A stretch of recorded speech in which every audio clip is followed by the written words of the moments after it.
Hello friends, welcome to my channel Shri Vidya Vihar. This is Shreya. मैं आपके लिए एक धमाकेदार शानदार सीरीज लेके आई हूँ। इस सीरीज में आपको क्या जानना है और ये सीरीज किन लोगों के लिए है? ये सीरीज है जो उन बच्चों के लिए है जो कि सीटेट का या फिर अदर टेट का प्रिपरेशन कर रहे हैं, जिनको कि फैब में एग्जाम देना है सीटेट का, उनके लिए है। सीटेट का जो पेपर 2 है, ये सीरीज उनके लिए है जिसका सब्जेक्ट एसएसटी हो। तो जिन भी बच्चों का एसएसटी सब्जेक्ट है, जो एसएसटी के लिए खुद को प्रिपेयर कर रहे हैं सीटेट में एग्जाम देने के लिए, उनके लिए ये सीरीज रामबाण साबित हो सकती है, क्योंकि ये सीरीज पूरा एनसीईआरटी का एक तरह से कह सकते हैं कि निचोड़ है। एनसीईआरटी को आप जैसे चैप्टर वाइज पढ़ते हैं, उसी का ये निचोड़ चैप्टर वाइज मैं यहाँ पे इस सीरीज में लेकर आऊंगी। ये सीरीज अगर आपने पढ़ लिया तो आपका, मुझे ऐसा लगता है कि सीटेट में 80% क्वेश्चंस है जो वो सही होंगे। तो चलिए स्टार्ट करते हैं। और क्या है इस सीरीज में और ख़ास बात यह है कि पहले मैं चैप्टर वाइज एक एक वीडियो लूँगी ये सब्जेक्ट का, और उसी से रिलेटेड एमसीक्यूज को फिर नेक्स्ट वीडियो में सॉल्व करवाऊंगे। और ये एमसीक्यूज पीवाईक्यूज होंगे, प्रीवियस ईयर क्वेश्चन होंगे सीटेट के या फिर अदर टेट्स के। तो चलिए स्टार्ट करते हैं।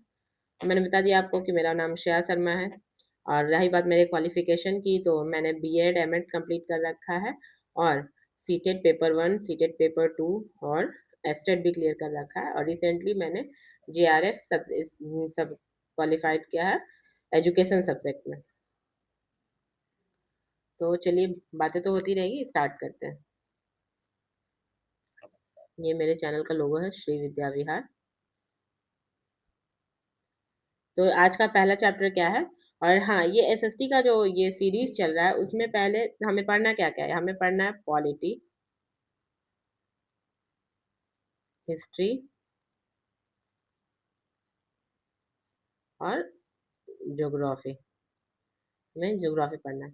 तो अभी मैं जो ये वीडियो है, ये पॉलिटी का वीडियो है। तो पहले मैं क्या करूँगी कि पहले पॉलिटीज के जितने चैप्टर हैं उसको कवर कराऊंगी, और उससे रिलेटेड जितने भी पीवाईक्यूज है उसको कवर करवाऊंगी। फिर नेक्स्ट होगा हिस्ट्री, फिर नेक्स्ट होगा ज्योग्राफी। और अगर आप चाहते हैं कि मैं सभी सब्जेक्ट को साथ साथ लेके चलूँ, तो उसके लिए आप मुझे कमेंट कर सकते हैं, तो मैं उसके अनुसार अपना वीडियो प्रिपेयर करूँगी। तो चलिए स्टार्ट करते हैं। विविधता, चैप्टर 1 है क्या? विविधता।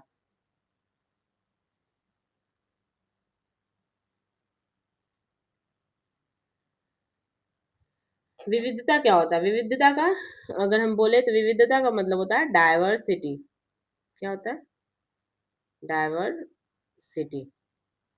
इसमें हमें पढ़ना क्या क्या है? विविधता का सामान्य अर्थ पढ़ना है, सांप्रदायिकता का अर्थ क्या होता है वो पढ़ना है, पूर्वाग्रह पढ़ना है, रूढ़िबद्धता पढ़ना है, असमानता पढ़ना है, अस्पृश्यता या छुआछूत पढ़ना है, भारत में विविधता के विभिन्न पहलू पढ़ने हैं, विविधता व एकता एवं भेदभाव संबंधी तथ्य पढ़ना है, भारत में विविधता एवं एकता के समक्ष क्या क्या समस्याएं और क्या चुनौतियां आती हैं उन्हें पढ़ना है। तो चलिए स्टार्ट करते हैं। विविधता है क्या? विविधता का सामान्य अर्थ है कि भौगोलिक रूप से, सांस्कृतिक रूप से, भाषा व वेशभूषा, धर्म इत्यादि के आधार पर विभिन्न स्वरूप में एक समाज व एक देश विशेष पर रहना। सिंपल से इसका एग्जांपल लेके हम समझते हैं इंडिया को। जैसे कि इंडिया में 28 स्टेट्स है, लेकिन हर स्टेट्स का है जो कल्चर अलग है, लैंग्वेज अलग है, उसका वेशभूषा अलग है, उसके धर्म अलग माने जाते हैं। ठीक है, फिर भी हमारे देश में यूनिटी है। मतलब अगर थोड़ा बहुत अगर हम नज़रअंदाज करते हैं कुछ, मतलब ऐसे ऐसे तो सब जगह थोड़ा थोड़ा कॉन्फ्लिक्ट होते रहते हैं, लेकिन अगर हम कॉमन बेसिस पे देखें तो हम इंडिया में बहुत एकता है, यूनिटी है। तो उसी तरह विविधता है। विविधता मतलब होता है कि किसी एक जगह पे रहकर, जैसे कि इंडिया किसी एक जगह पे, एक विशेष जगह पे रहकर या एक समाज में रहते हैं, लेकिन डिफरेंट डिफरेंट कल्चर को फॉलो करने वाले लोग, डिफरेंट लैंग्वेज बोलने वाले लोग, जिनका धर्म अलग अलग है, तो उसको हम लोग बोलेंगे विविधता। अब आता है नेक्स्ट, सांप्रदायिकता क्या होता है? सांप्रदायिकता का अर्थ होता है जब किसी समाज में विभिन्न वर्ग व संप्रदाय विशेष के बीच किसी विशिष्ट समस्या व घटनाओं के परिणाम स्वरूप आपसी द्वेष या भेदभाव के विरोध में होने वाली सामाजिक घटना। मतलब हम कह सकते हैं कि एक ऐसी घटना जैसे संप्रदाय का मतलब होता है दो दो संप्रदाय या वर्ग है, उनके बीच कोई मतभेद चल रहा हो। जैसे कि अगर एग्जांपल ले कि आए दिन न्यूज़ में हम सुनते रहते हैं, यहाँ पे हम किसी धर्म को लेकर नहीं बोल रहे हैं, हम हमारे नज़र में हर धर्म एक समान है, हम सबका इज़्ज़त करते हैं। तो उसके बारे में नहीं, मैं एग्जांपल एक सिर्फ दे रही हूँ कि न्यूज़ में हम लोग सुनते रहते हैं कि आता है कि आप लाउड स्पीकर पे नमाज़ नहीं पढ़ सकते, आप लाउड स्पीकर पे हिंदू है जो बोलते हैं आप हनुमान चालीसा नहीं पढ़ सकते, उनको बोला जाता है। तो ये सब जो होता है, ये 2 संप्रदाय के मध्य कॉन्फ्लिक्ट उत्पन्न होता है। इसी सामाजिक घटना को क्या बोला जाता है? सांप्रदायिकता के अपने-अपने संप्रदाय के लोग हैं जो इसको इस तथ्य पर लेके मतभेद रखते हैं, द्वेष की भावना उनमें उत्पन्न होती है, इसी सामाजिक घटना को सांप्रदायिकता बोला जाता है। और ये जो सांप्रदायिकता है वह एक नकारात्मक रूप है, इसको हम पॉज़िटिव नहीं ले सकते, ये सांप्रदायिकता है जो एक नेगेटिव टर्म है। फिर नेक्स्ट क्या है? नेक्स्ट है पूर्वाग्रह। पूर्वाग्रह क्या? पूर्वाग्रह और रूढ़िबद्धता में एक मतलब बहुत माइनर सा अंतर है क्या कि पूर्वाग्रह वो होता है जो किसी भी नॉर्मल सा कोई भी चीज़ या फिर कोई भी व्यक्ति के प्रति अगर किसी भी तथ्य के प्रति हम पहले से कुछ विचार अपने मन में मस्तिष्क में बैठा लेते हैं, उसी को पूर्वाग्रह बोलते हैं। जैसे कि एग्ज़ाम्पल से समझते हैं कि अगर किसी व्यक्ति को हम कोई व्यक्ति है, उसको हम पहले से ही जज कर देंगे, उससे हम बात नहीं किए, कुछ नहीं किए, लेकिन उसके बॉडी लैंग्वेज से उसको हम जज कर देंगे कि ये घमंडी है। तो ये हमारा पूर्वाग्रह है कि उससे उससे बिना बात किए, उससे बिना मिले हमने एक अपने माइंडसेट अपना बना लिया कि वो घमंडी है। क्योंकि हमें वो देखने में लगा घमंडी तो हमने सोच लिया वो घमंडी है। तो ये एक पूर्वाग्रह हो गया किसके प्रति? उस व्यक्ति के प्रति। ये हो गया पूर्वाग्रह। लेकिन रूढ़िबद्धता क्या होता है? रूढ़िबद्धता का सामान्य अर्थ है कि जब व्यक्ति समाज के किसी वर्ग या परिघटना के प्रति सभी लोग एक ही सांचे में बांध देते हैं या उनके बारे में एक धारणा पक्की या अस्थायी बना लेते हैं तो उसे रूढ़िबद्ध धारणा कहते हैं। रूढ़िबद्धता सिंपल सा ये होता है कि जो पीढ़ी दर पीढ़ी चला चला आ रहा है, एक पूरा समाज, एक पूरा जो क्या बोल सकते हैं हम, एक पूरा एक समाज का एक पूरा जो संगठन है या फिर एक जैसे परिवार पे ही ले सकते हैं कि हमारा एक परिवार या फिर जो हमारे पूर्वज हैं, जैसे हमारे दादाजी, फिर हमारे पिताजी, फिर हम सब उसी कल्चर को फ़ॉलो करते आ रहे हैं। उसको रूढ़िबद्धता धारणा बोलेंगे कि ये एक पूरा मतलब एकजुट होकर जो एक ही चीज़ को मानने लगना और उसी साँचे में खुद को ढाल लेना, उसी धारणा को रूढ़िबद्धता कहा जाता है। जैसे कि एग्ज़ाम्पल समझे कि ये एक रूढ़िबद्धता धारणा ही है कि अ, ये शादी करेंगे तो लड़का लड़की के घर नहीं जा सकता, लड़की ही लड़का के घर आएगी। तो ये एक धारणा है, कोई यहाँ कहीं ग्रंथ में तो ये नहीं लिखा है कि शादी करके लड़की को आना है लड़के के घर, है ना? लेकिन फिर भी ये धारणा शुरू से पूर्वज चला रहे हैं, तो अब हम लोग भी चला रहे हैं, फिर हमारे आगे के जनरेशन भी चलाएँगे, ये चलता आएगा। तो ये धारणा जो है, ये एक रूढ़िबद्ध धारणा हो गया है। अब नेक्स्ट टर्म है असमानता का सामान्य अर्थ क्या है? मतलब इनइक्वालिटी क्या होता है? असमानता का सामान्य अर्थ है कि किसी समाज व देश विशेष में व्यक्ति द्वारा सामाजिक, राजनीतिक, आर्थिक व सांस्कृतिक स्तर पर किए जाने वाला विषमता युक्त व्यवहार। जो सिंपल सा इनइक्वालिटी होता क्या है? किसी भी समाज, कोई भी समाज में या फिर देश में कहीं पे भी अगर सामाजिक स्तर पे भेदभाव किया जा रहा है मतलब एक उसी सेम समाज में किसी व्यक्ति को उच्च उच्च दर्जा दिया जा रहा है और उसी समाज में किसी एक व्यक्ति को निम्न दर्जा दिया जा रहा है, तो उस भेदभाव को हम कहेंगे कि ये सामाजिक असमानता है।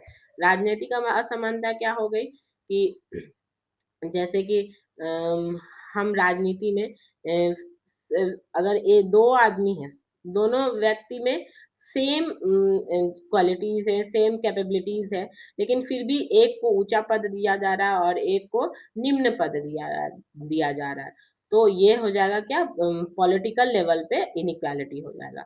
फिर आर्थिक व सांस्कृतिक आर्थिक हो गया जैसे कि एक एक बहुत उच्च वर्ग होता है समाज में और एक बहुत निम्न वर्ग होता है जैसे गरीबी है और मिडिल क्लास है। गरीब कितना भी मेहनत कर रहा है फिर भी गरीब है लेकिन अमीर बैठ के भी खा रहे हैं और अमीर होते जा रहे हैं। तो ये भी एक आर्थिक असमानता हम कह सकते हैं। ठीक है? अब नेक्स्ट है अस्पृश्यता या छुआ-छूत यानी अनटचेबिलिटी क्या होती है? अस्पृश्यता का मतलब है समाज में जाति या वर्ण व धर्म के आधार पर किया जाने वाला भेदभाव, पूर्ण व्यवहार। मतलब अस्पृश्यता अब तो नहीं है, अब तो बहुत हद तक खत्म हो गया है, लेकिन पहले था क्या कि जो निम्न जाति के होंगे वो मंदिर में प्रवेश नहीं कर सकते हैं, वो किसी सामाजिक कार्य में हिस्सा नहीं ले सकते हैं, उनसे उनको मतलब उनका जो वर्ण है, या फिर वो कितने पढ़े लिखे क्यों ना हो, कितने भी कैपेबल क्यों ना हो, लेकिन अगर कोई धार्मिक कार्य है या फिर कोई सामाजिक कार्य है, तो उनको निम्न दर्जा ही दिया जाएगा। उनको जो उच्च वर्ग के लोग हैं उनके साथ उनको सामाजिक ये में सम्मेलन में शामिल नहीं किया जाएगा।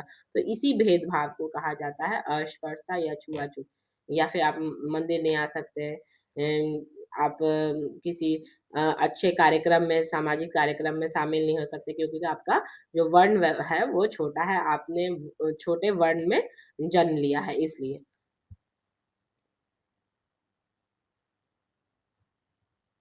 अब है भारत में विविधता के विभिन्न पहलू। भारत में विविधता, डाइवर्सिटी किस प्रकार है?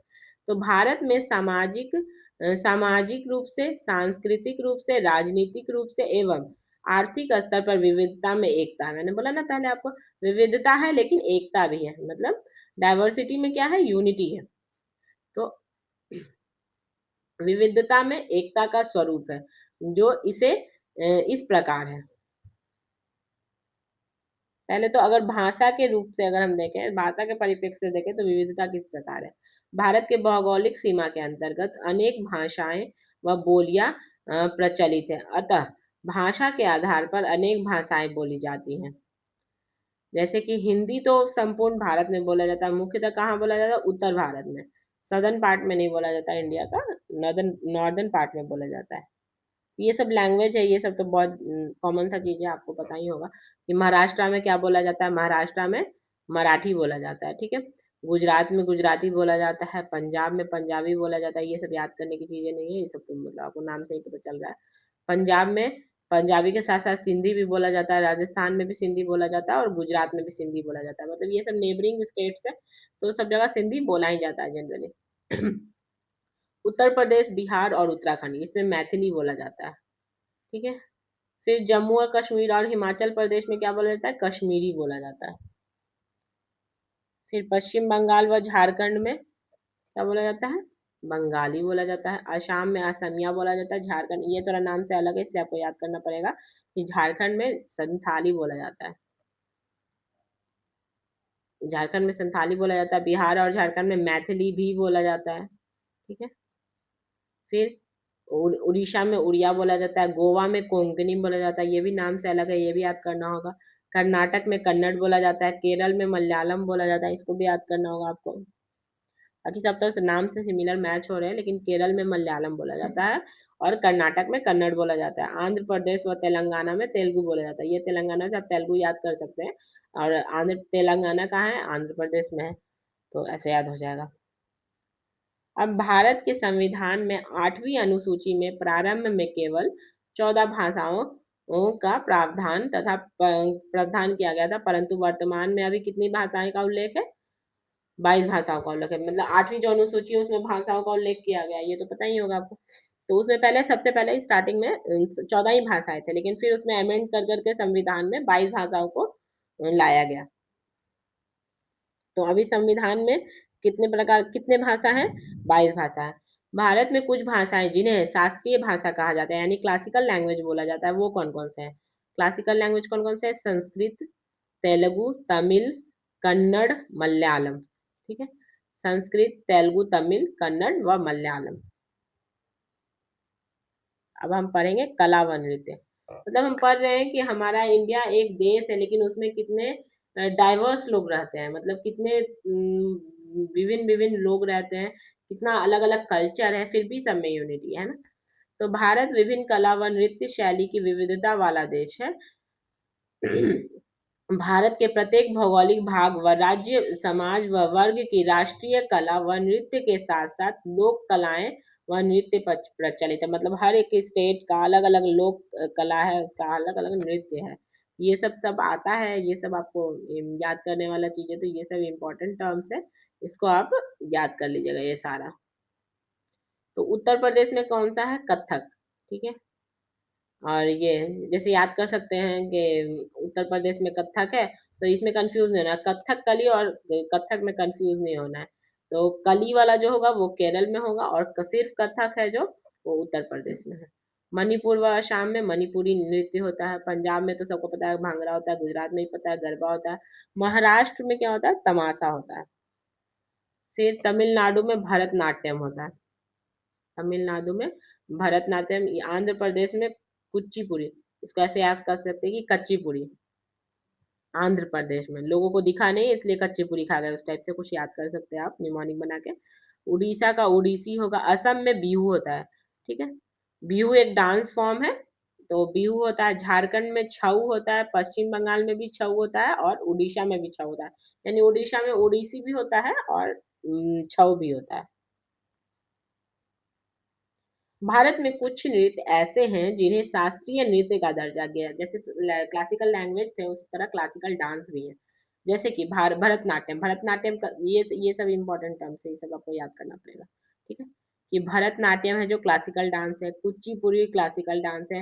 भरतनाट्यम कहाँ का है? तमिलनाडु का। कुचिपुड़ी कहाँ का है? आंध्र प्रदेश का है। कथकली कहाँ का है? केरल का है। मणिपुरी का है? मणिपुर का है। और ओडिशी कहाँ का? उड़ीसा का। तो ये सब क्लासिकल फॉर्म्स ऑफ डांस है। ठीक है, तो ये सब आपको मोस्ट इम्पोर्टेंट याद करना पड़ेगा। भौगोलिक विविधता अगर हम देखें, मतलब जो जगह के अनुसार, ठीक है, तो भारत केवल सांस्कृतिक व सामाजिक रूप से विविधता व एकता वाला देश नहीं है, बल्कि भौगोलिक रूप से भी विविधता वाला देश है। भारत भौगोलिक रूप से अनेक भागों में विभाजित है। जैसे कि आप देख सकते होंगे कि जो सदर्न पार्ट है वो वाला सारा कोस्टल एरियाज है। फिर ऊपर पहाड़ों वाला एरियाज है, नॉर्दर्न पार्ट्स है जो पहाड़ों वाला एरियाज है।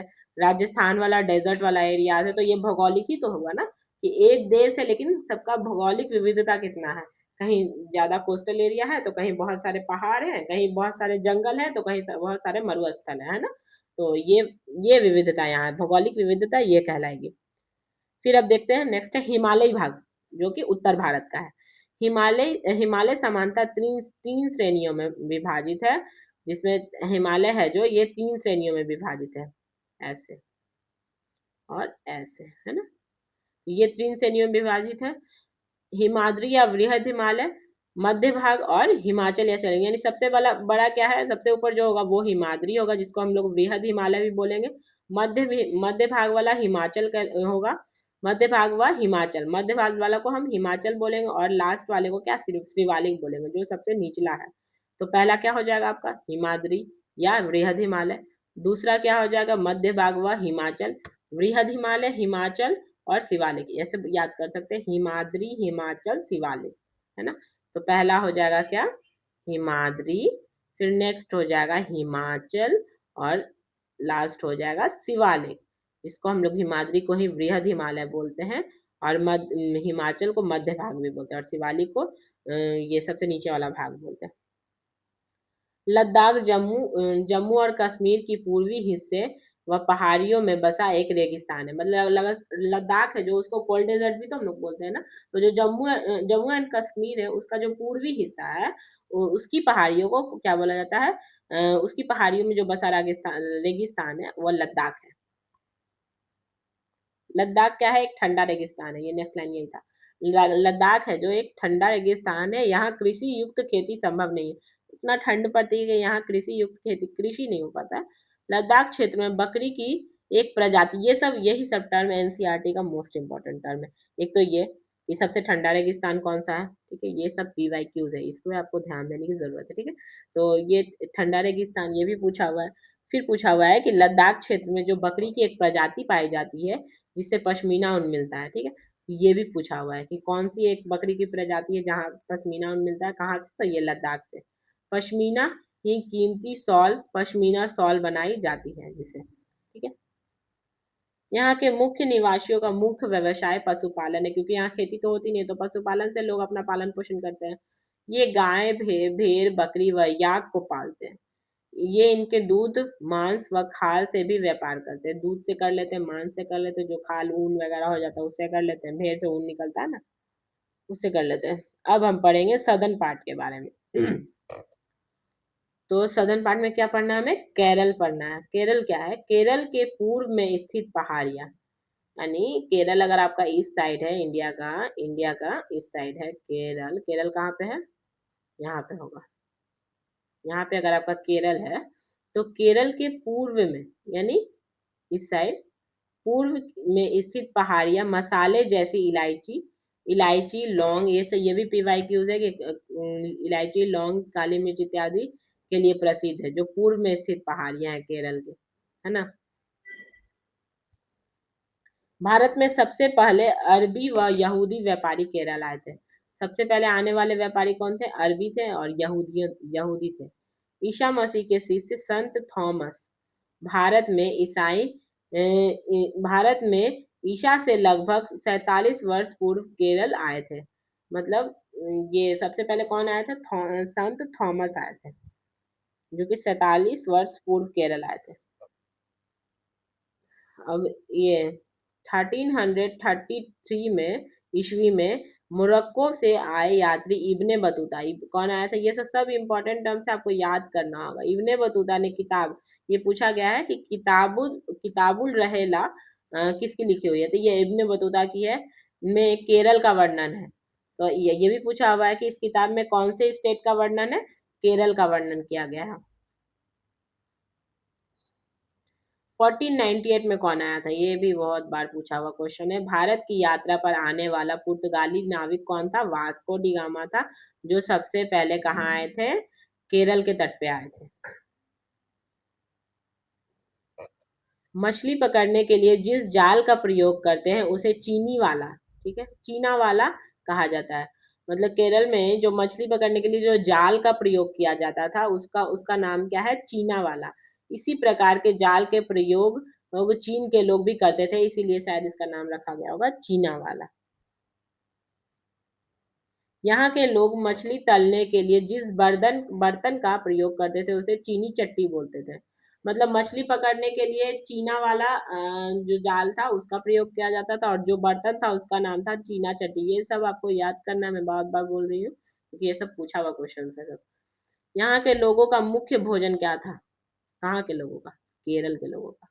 चावल, मछली, सब्जी और फल। सब चावल मछली इसलिए क्योंकि वो वहाँ का जो क्षेत्र है वो तटीय क्षेत्र है ना, तो इसलिए चावल, मछली, सब्जी और फल। यहाँ के लोग का मुख्य पेय पदार्थ यानी पीने वाला, पेय मतलब पीने वाला पदार्थ क्या था? दूध से बना पदार्थ व मांस होता था। अब नेक्स्ट पढ़ना है हमें मैदानी भाग। मैदानी भाग क्या होता है? मैदानी भाग भारत में, मैदानी भाग कहाँ का भाग होता है? ये भाग होता है उत्तर की ओर का, ठीक है, उत्तर पूरब कह सकते हैं। मैदानी भाग भारत में कृषि उत्पाद में विविधता, मैदानी जनसंख्या व सर्वाधिक खनिज उत्पादन के लिए प्रसिद्ध है। मतलब देखिए, जैसे जो पहाड़ी इलाका है वहां तो खेती हो नहीं सकती, नीचे का जो सदर्न पार्ट है वहां भी खेती नहीं हो सकती क्योंकि वो कोस्टल एरिया, मतलब होती है खेती लेकिन मतलब वास्ट लेवल पे नहीं होती है, ठीक है। जो रेगिस्तान एरिया है वहां भी ज्यादा खेती नहीं हो सकती, तो कहाँ होगी? मैदानी भाग में होगी, सिंपल सी बात है। सर्वाधिक खनिज उत्पादन यही होता है। फिर अब पढ़ेंगे रेगिस्तान का भाग। भारत के उत्तर पश्चिम में थार रेगिस्तान, मतलब यही सब आपको टर्म्स बहुत जरूरी इंपॉर्टेंट है, मैं जिसको जिसको मार्क कर रही हूँ ये सब पूछा हुआ है, ये पूछा हुआ है, आपको ध्यान में रखना है। भारत के उत्तर पश्चिम यानी कहाँ? इधर वाला एरियाज, राजस्थान वगैरह वाला एरियाज है ना, तो में थार रेगिस्तानी भाग है, वहाँ का जो डेजर्ट है वो थार है। भारत का सबसे गर्म मरुस्थल थार मरुस्थल है। ये सब पूछा हुआ क्वेश्चन है, ये सब याद रखिए आप। थार मरुस्थल है जो राजस्थान के जैसलमेर में स्थित है। कहाँ स्थित है? जैसलमेर में। जैसलमेर भारत का सबसे गर्म स्थान भी है, तो पूछ सकता है कि भारत का सबसे गर्म स्थान क्या है? तो जैसलमेर है। कहाँ है? तो राजस्थान में है। सबसे गर्म मरुस्थल कौन है? तो थार मरुस्थल है। थार मरुस्थल है कहाँ? जैसलमेर में। जैसलमेर का है राजस्थान में। अब नेक्स्ट है प्रायद्वीपीय भाग, यानी जो प्रायद्वीपीय क्या होता है? जो भारत के दक्षिण भाग में स्थित त्रिविभाकार भाग, इसको प्रायद्वीपीय भाग बोलते हैं। मतलब तीन तरफ से पानी से घिरा, ये वाला चीज है ना, ये वाला, ये वाला यहाँ से पानी से घिरा है सब जगह से, इसको हम लोग बोलते हैं प्रायद्वीपीय भाग। प्रायद्वीपीय ऐसा भौगोलिक भाग होता है जो तीन ओर से समुद्र या पानी से घिरा हो, बताया ना मैंने। भारत का प्रायद्वीपीय विश्व का दूसरा सबसे बड़ा प्रायद्वीपीय है। भारत में जो प्रायद्वीपीय है वह विश्व का सब दूसरा है। भारत प्रायद्वीपीय सबसे अधिक जनसंख्या व कृषि उत्पाद व धातु संपदा वाला भाग है। मतलब जो कोस्टल एरियाज है वो क्या है, अधिक जनसंख्या यहाँ रहती है और यहाँ कृषि का उत्पाद भी अच्छा खासा हो जाता है और धातु संपदा मतलब यहाँ पे जो जितने भी धातु वगैरह है वो ज्यादा मिलते हैं वाला भाग। अब तटीय भाग देखते हैं। भारत की कुल तटीय सीमा कितनी है, ये सब आपको याद करने वाला टर्म्स है, इसमें तो कुछ मैं सिर्फ बता सकती हूँ, याद तो आपको खुद करना पड़ेगा। 7500 किलोमीटर है। भारत की कुल तटीय सीमा कितनी है, 75, यानी जो ऐसे बना हुआ है ये वाला इंडिया का पार्ट, ये कितना है 75 किलोमीटर है ना। भारत में कुल 9 तटीय राज्य है, यहाँ से लेके होगा तो यहाँ से आप 9 तटीय राज्य कह सकते हैं और 5 राज्यों पश्चिम घाट पर और वो 4 पूर्वी घाट पर, यानी 5 है, जो इधर 5 होगा इधर वाले इलाका में, यहाँ पे फिर से फैक्स बना देती हूँ, ठीक है, ऐसे है ना। यहाँ पे 5 है, 5 राज्य होंगे तटीय में और यहाँ पे पश्चिमी में और पूर्वी में कितने हैं, ये वाला भाग पूर्वी हुआ ना, ये पूर्वी में कितने हुए, ये पूर्वी में कितने हुए, 4 हो गए है ना। सॉरी, ये राज्य कौन कौन से, ये सब याद करना बहुत जरूरी है। तो इधर ऐसे बना के दिखाती हूँ, ऐसे है, ऐसे है ना। तो यहाँ पे पहले हो जाएगा क्या, गुजरात, फिर महाराष्ट्र, फिर गोवा, गोवा के बाद आ जाएगा कर्नाटका, केरल एंड कर्नाटका, ठीक है, पहले केरल होगा फिर कर्नाटका होगा, फिर इधर आ जाएगा तमिलनाडु, यहाँ तमिलनाडु, फिर आंध्र प्रदेश, फिर यहाँ उड़ीसा और फिर इधर का पार्ट में जो है वो पश्चिम बंगाल हो जाएगा, ठीक है। ये सब याद करना जरूरी है बहुत, पूछा जाता है। कुल मिलाकर कितने हैं, तो कुल मिलाकर 9 है, जिसमें से ये भी पूछा जाता है कि 5 किधर है और 4 किधर है, तो 5 कहाँ है, इधर ज्यादा पश्चिमी एरिया में और इधर 4 पूर्वी घाट पे। सबसे बड़ा तटीय राज्य कौन सा हो सकता है, गुजरात हो सकता है, और सबसे छोटा गोवा, क्योंकि गोवा सबसे छोटा है तो गोवा होगा, और गुजरात का ऐसे ऐसे करके है ना, ऐसे ऐसे करके कुछ शेप है, तो यहाँ से लेके यहाँ तक वाला गुजरात का होगा और सबसे छोटा गोवा का हो जाएगा। अब पढ़ेंगे द्वीपीय भाग क्या होता है। भारत के अरब सागर व बंगाल की खाड़ी में द्वीपीय भाग स्थित है, लक्षद्वीप व अंडमान। जो भारत है, भारत का मैप अगर आपके माइंड में होगा तो भारत है, तो यहाँ पे जो लक्षद्वीप है और इधर कुछ है ऐसा अंडमान बना हुआ है, ठीक है। तो ये भाग को हम लोग द्वीपीय यानी आइलैंड वाला भाग, चारों तरफ से पानी से घिरा हुआ और बीच में लैंड है, उसको बोलते हैं आइलैंड वाला भाग। तो ये है, तो ये कौन कौन सा है, लक्षद्वीप और अंडमान एंड निकोबार, ये है, जो कि कहाँ पे, अरब सागर और बंगाल की खाड़ी, इधर बंगाल की खाड़ी हो गया और इधर वाला पार्ट अरब सागर हो गया। तो इस यहाँ पे अरब सागर वाला में लक्षद्वीप है और इधर बंगाल की खाड़ी वाला पार्ट में क्या है, अंडमान एंड निकोबार है। अब हमको पढ़ना है लद्दाख के बारे में, तो देख सकते हैं यहाँ सुंदर सा लद्दाख का फोटो है, बहुत ही खूबसूरत है। लद्दाख को छोटा तिब्बत व भारत का तिब्बत भी कहा जाता है। लद्दाख को क्या जाता है, क्या कहा जाता है, ये सब पूछा हुआ क्वेश्चन है, छोटा तिब्बत किसको बोला जाता है या भारत का तिब्बत किसको बोला जाता है, तो लद्दाख को बोला जाता है। तिब्बत चीन के अधीन एक स्वतंत्र क्षेत्र है, मतलब चीन के अधीन तो है लेकिन फिर भी स्वतंत्र क्षेत्र है। तिब्बत विश्व का सबसे बड़ा पठार है, वर्ल्ड का सबसे बड़ा जो प्लेट्यू है वो कहाँ है, तिब्बत में है। तिब्बत के पठार को पामीर का पठार या विश्व की छत भी कहा जाता है, ये पूछा हुआ, बहुत बार पूछा हुआ क्वेश्चन है, आप स्टार मार्क कर लीजिए कि ये बहुत बार पूछा हुआ क्वेश्चन है कि जो पामीर का पठार है वो है कहाँ, तो तिब्बत में है। तिब्बत में कौन सा ऐसा पठार है जो विश्व की छत बोला जाता है, तो पामीर का पठार है, ऐसे पूछा गया क्वेश्चन। नेक्स्ट है, तिब्बत बौद्ध धर्म के अनुयायियों का मुख्य देश है, मतलब यहाँ पे जो बौद्ध धर्म को मानने वाले बहुत से लोग रहते हैं, यहाँ बौद्ध धर्म लद्दाख के रास्ते तिब्बत पहुंच जाता है। तो तिब्बत कैसे गए थे बौद्ध धर्म के लोग, लद्दाख था जो क्या रास्ता था। भारत में तिब्बती समाज के राजनीतिक व सांस्कृतिक केंद्र कौन कौन से हैं, भारत में मतलब जो तिब्बती समाज है, तिब्बत के जो लोग हैं, तिब्बत का जो कल्चर फॉलो करते हैं, वो कहाँ पे, हिमाचल प्रदेश के लोग हैं में स्थित धर्मशाला नामक जगह पे है। सांस्कृतिक केंद्र क्या है? राजनीतिक व सांस्कृतिक केंद्र। जो तिब्बती समाज है उनका जो राजनीति व सांस्कृतिक केंद्र भारत में कहाँ है? तो वो है हिमाचल प्रदेश में। कौन सी जगह पे? धर्मशाला पे। ये भी पूछा हुआ क्वेश्चन है।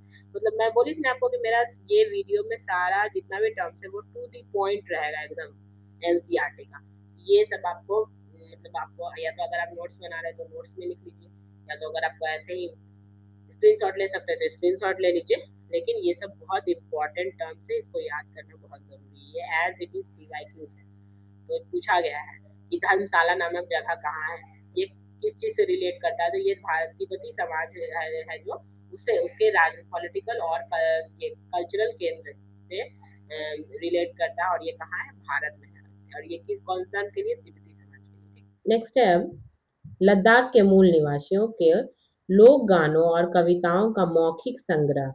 मतलब जो लद्दाख में के जो मूल निवासी हैं, जो लद्दाख में प्रॉपर रह रहे हैं, जहाँ जो उनका जन्म स्थल लद्दाख है, उनका जो लोकगीत है, लोकगीत तो पता होगा आपको कि जो वहाँ पे लोग फॉलो करते हैं, किसी गाने को, किसी कविताओं को मानते हैं, ठीक है, और उसको हर रिचुअल, हर कोई भी अपना शुभ कार्य में उस गाना को यूज करते हैं, गाते हैं। तो वैसा ही कुछ उस मौखिक गाने का नाम क्या है? केसर सागा। ये भी पूछा हुआ क्वेश्चन है।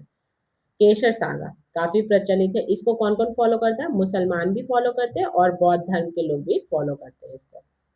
कौन सा? केसर सागा। अब है नेक्स्ट टॉपिक, विविधता में विविधता व एकता एवं भेदभाव संबंधित तथ्य। क्या तथ्य है? तो ये एक कैरेक्टर है समीर एक समीर दो की कहानी पाउली सैन्य गुप्ता। ये पूछा हुआ बाबू कि पाउली सैन्य गुप्ता की जो कहानी है वह किसके पे आधारित है? ये है द लाइट्स चेंज्ड नामक एक कहानी है। उस कहानी पर आधारित पाउली सैन्य गुप्ता की कहानी है, जिसमें कैरेक्टर है कौन? समीर एक और समीर दो। ठीक है। अब ये सब आपको मैं अभी जितने भी पॉइंट्स बता रही हूँ मोस्ट इम्पॉर्टेंट है, तो ये सब आप लिखते चलिएगा। जवाहरलाल नेहरू ने अपनी किताब, यानी जवाहरलाल नेहरू की किताब का नाम क्या है? भारत एक खोज। ठीक है, भारत एक खोज, जिसमें किस चीज की बात की गई है? अनेकता में एकता। लोग यहाँ पे बहुत अनेक अनेक तरह के लोग रहते हैं, लेकिन फिर भी सब में यूनिटी है, एकता है। कौन सी किताब है उनकी? जवाहरलाल नेहरू की भारत एक खोज। अब है रविंद्रनाथ टैगोर। रविंद्रनाथ टैगोर ने किस चीज की रचना की थी? राष्ट्रगान की रचना की थी, जिसका नाम है जन गण मन। इसमें भी भारतीय एकता की बात की गई है। संसार में 8 मुख्य धर्म है। क्या क्या धर्म है? ईसाई, इस्लाम, यहूदी, हिंदू, बौद्ध, जैन, सिख और पारसी। भारत में इन सभी 8 धर्मों के अनुयायी हैं, जिसमें अल्पसंख्यक में किसको किसको माना जाता है? मुस्लिमों को माना जाता है, सिखों को माना जाता है, बौद्ध धर्म को भी माना जाता है, जैन को भी माना जाता है, ईसाई को भी माना जाता है और पारसी को भी माना जाता है। इन सबको क्या माना जाता है? माइनॉरिटी माना जाता है। भारत में 1600 से ज्यादा भाषाएं बोली जाती है। सोचिए आप कि भारत में 28 स्टेट्स है, लेकिन भाषाएं कितनी बोली जाती है? 1600 से अधिक। सोचिए कितना डाइवर्सिटी है। डॉक्टर भीमराव अंबेडकर के बारे में अब हम जानते हैं। 1891 टू 1956, इनका जन्म 1891 में हुआ था और इनकी मृत्यु 1956 में हो गई थी। को भारत के संविधान का जनक, यानी भारत के संविधान का जनक किसको माना जाता है? डॉक्टर भीमराव अम्बेडकर को। और यह दलित के सबसे बड़े नेता थे। ये क्या थे? दलित थे। इनका उनका जन्म महार जाति में, इनका जाति क्या था? महार जाति में इनका जन्म हुआ था, जो कि एक बैकवर्ड क्लास था, बैकवर्ड क्लास का जाति था, उसी में इनका जन्म हुआ था। अब आते हैं आज़ादी की ओर, यानी 1947 के बाद, यानी आज़ादी के बाद 1947 के बाद देश की आज़ादी के उपरांत संविधान में भारतीय नागरिकों को 7 मौलिक अधिकार दिए गए। पहले स्टार्टिंग में संविधान में कितने मौलिक अधिकार, फंडामेंटल राइट्स मिले थे? 7 मिले थे, लेकिन फिर वर्तमान में अब कितने हैं? 6 मौलिक अधिकार। कौन कौन से हैं ये 6? हम ये इसका मेजर है जो है 6 मौलिक अधिकार, लेकिन इसमें भी कुछ कुछ बहुत एक्सप्लेन करके समझाया गया है, जो कि मैं आपको आगे के वीडियो में सिर्फ एक वीडियो मौलिक अधिकार पे ही रखूंगी, उसमें मैं आपको समझाऊंगी। तो पहला है क्या? समानता का अधिकार। सभी ये कानून के समक्ष समानता। स्वतंत्रता का अधिकार, जीवन जीने की स्वतंत्रता होनी चाहिए, सांस लेने की स्वतंत्रता, स्वच्छ वातावरण में रहने की स्वतंत्रता, ये सब स्वतंत्रता के अधिकार में आता है। शोषण के विरुद्ध अधिकार, कोई आपका शोषण नहीं कर सकता है। धार्मिक स्वतंत्रता का याद यानी आपको अपने धर्म को फॉलो करने का, उसका प्रचार प्रसार करने का स्वतंत्रता है। शिक्षा का और सांस्कृतिक शिक्षा एवं संस्कृति का अधिकार यानी शिक्षा पाने का अधिकार सभी को है। अपने संस्कृति यानी कल्चर को फॉलो करने का, उसका संरक्षण करने का अधिकार सभी को है। फिर आता है नेक्स्ट, सबसे लास्ट में, संवैधानिक उपचारों का अधिकार।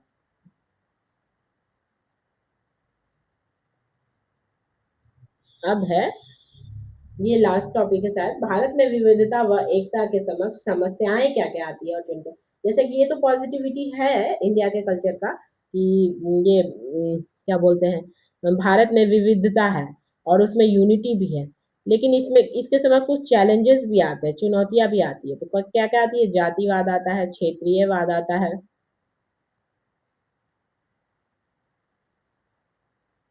भाषावाद आ जाता है, सांप्रदायिकता आ जाती है, नक्सलवाद आता है, क्षेत्रीय असमानता आती है, भ्रष्टाचार आता है, भाई भतीजावाद आ जाता है, अशिक्षा निरक्षरता आती है और गरीबी आ जाती है। तो इसको थोड़ा थोड़ा हम समझ लेते हैं, जातिवाद क्या होता है।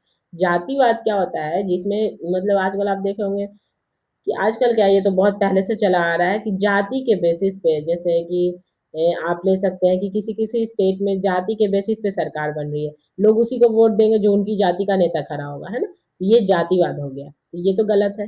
लोग किसी के कैपेबिलिटीज पे किसी को नहीं चुन रहे हैं, वो अपनी जाति के अकॉर्डिंग चुन रहे हैं, तो ये गलत होता है। फिर ये चुनौती हो जाएगी, यानी ये क्या चैलेंज है किस चीज में, विविधता में एकता में। फिर क्षेत्रीयवाद, कि लोग अपने अपने क्षेत्र में, लोग अपने क्षेत्र को ज़्यादा इनकरेज करते हैं, ज़्यादा उसका डेवलपमेंट करने का कोशिश करना चाहते हैं, और दूसरे के क्षेत्र पे ध्यान नहीं देना चाहते हैं, ऐसा हो जाता है। फिर भाषावाद, अपने भाषा को ज़्यादा मतलब ये करना, मतलब किसी और जो दूसरा भाषा बोल रहा है उसको हीन भावना से देखना, ठीक है, और अपने भाषा को ज़्यादा प्रमोट करना कहीं पे भी। जैसे कि आजकल के डेट में जैसे लोग हिंदी नहीं, हिंदी को सर्वोपरि नहीं मानते, जबकि हमारा हिंदी है जो, वो हमारी मातृभाषा है, फिर भी उसको नहीं सब आजकल इंग्लिश का ये फॉलो कर रहे हैं, ट्रेंड फॉलो कर रहे हैं कि जिसको इंग्लिश आता है तो वो बहुत अच्छा मतलब पढ़ा लिखा इंसान है, और जिसको इंग्लिश नहीं आता वो क्या पढ़ नहीं रहा है, तो ये हो जाता है थोड़ा। फिर सांप्रदायिकता, सांप्रदायिकता क्या होती है कि मतलब संप्रदाय, एक संप्रदाय दूसरे संप्रदाय को के प्रति मतलब कुछ ऐसे द्वेष की भावना रखता है, कुछ अपने संप्रदाय को ऊंचा दिखाने की कोशिश करता है, दूसरे संप्रदाय के वो बोलता है कि आप आपका ये यहाँ पे जो आप रूल फॉलो कर रहे हैं वो सही नहीं है, आपका ये कल्चर सही नहीं है। तो ये इसमें जो हो जाता है, एक सांप्रदायिकता उत्पन्न हो जाती है कि लोग अपने संप्रदाय को ज्यादा उच्च दिखाना चाहते हैं और दूसरे का संप्रदाय को हीन भावना से देख रहे हैं। फिर आ जाता है नक्सलवाद, आतंकवाद, ये तो पता होगा आतंकवाद आपको।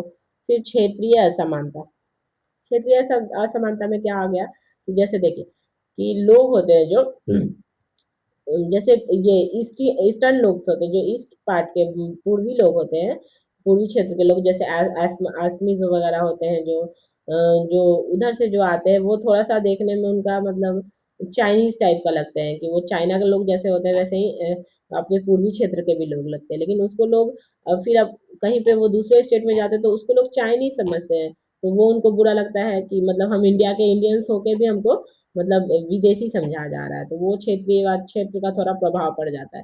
फिर भ्रष्टाचार, ठीक है। फिर भाई भतीजावाद, मतलब अपने ही फैमिली को सिर्फ हम आगे बढ़ाएंगे, कि जो अगर कोई ये में घुस गया, नेता बन गया, तो वो अपने फिर बेटे को लाएगा, फिर वो अपने बेटे को लाएगा, किसी और को, नए कैंडिडेट को मौका नहीं दे रहा है, तो ये भाई भतीजावाद हो गया, ठीक है। अशिक्षा निरक्षरता, मतलब एजुकेशन को बढ़ावा ना देना, एजुकेशन नहीं बढ़ पा रहा है, एजुकेशन उस लेवल तक डेवलपमेंट एजुकेशन में नहीं हो पा रहा है। फिर गरीबी, गरीबी तो बहुत है, ठीक है। फिर आ जाता है बेरोजगारी, अनएम्प्लॉयमेंट। बेरोजगारी इस सेंस में आप समझ सकते हैं कि मतलब आजकल लोगों को काम नहीं मिल रहा है, कोई काम नहीं मिल रहा है, कुछ कितने भी पढ़े लिखे हैं, आपने देखा होगा कि कितने पढ़े पढ़े लोग दुकान खोल के बैठे हैं, पान की दुकान पे बैठे हैं, सब्जी बेच रहे हैं, तो क्या ये अनएम्प्लॉयमेंट का ही नतीजा है? नहीं तो अगर ऐसा रहता तो, अगर सब अच्छे अच्छे लोग, अगर पढ़े लिखे लोग को अगर जॉब सही तरीके से मिल जाता, तो लोग तो इतना बेरोजगार नहीं घूम रहे होते हैं, है ना। तो चलिए ये चैप्टर यहीं फिनिश होता है। तो थैंक यू। और मेरा नाम, जैसा कि आप, मैंने पहले ही आपको बताया, मेरा नाम श्रेया शर्मा है। तो अगर आपको मेरा ये वीडियो अच्छा लगा हो तो आप मेरे चैनल को सब्सक्राइब करिए, इस वीडियो को लाइक करिए, शेयर करिए और चैनल को सब्सक्राइब करिए ताकि आपको आगे के जो वीडियोज़ है वो टाइम टू टाइम मिलते रहें और आपकी जो सीटेट की तैयारी चल रही है वो और अच्छे से हो सके। उसमें मतलब आप 100% श्योर हो सकें कि हाँ, आपकी तैयारी अच्छी है, आपने एनसीईआरटी को पढ़ा है। क्योंकि इसी से बेस्ड मैं जो नेक्स्ट वीडियो लाऊंगी, इसी चैप्टर से बेस्ड पीवाईक्यूज लाऊंगी जो कि सीटेट में या फिर अदर टेट्स में पूछे गए हैं। तब आपको पता चल जाएगा कि ये चैप्टर में से कितने क्वेश्चंस पूछे गए हैं। तो उस अनुसार फिर आपको गाइडेंस मिलेगा कि आपको अपना सीटेट का तैयारी या फिर अदर टेट का जो तैयारी आप कर रहे हैं वो कैसे करना है। तो चलिए मैं यहीं पे वीडियो को बंद करती हूँ। ओके, थैंक यू, धन्यवाद।